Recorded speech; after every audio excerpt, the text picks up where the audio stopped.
Parler de la vigne, c'est évoquer la joie que donne son produit, le vin qui réjouit le cœur de l'homme. Dans les pays de vignobles, elle implique un rude travail permanent, mais ceux qui s'y adonnent ont avec la vigne une relation dépassant la simple utilité. Ils aiment leur vigne. On comprend que la relation du vigneron à sa vigne soit devenue une image forte du lien d'amour qui unit Dieu à son peuple. Dans le chant du bien-aimé à sa vigne, Isaïe précise: la vigne du Seigneur de l'univers, c'est la maison d'Israël. Hélas, dès l'ancienne alliance, la relation fut tourmentée. Le peuple vigne déçut son maître en produisant injustice et crime. Quand il sent la menace s'appesantir sur lui de la part des autorités religieuses de son peuple, Jésus n'hésite pas à les comparer à des vignerons sans scrupules qui accaparent la vigne à leur profit.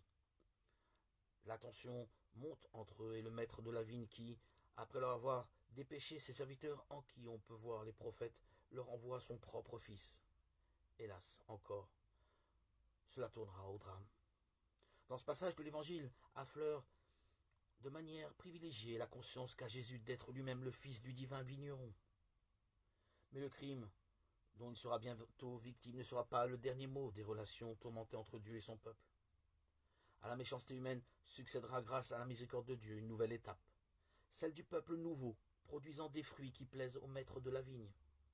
Une autre image va exprimer cette heureuse issue.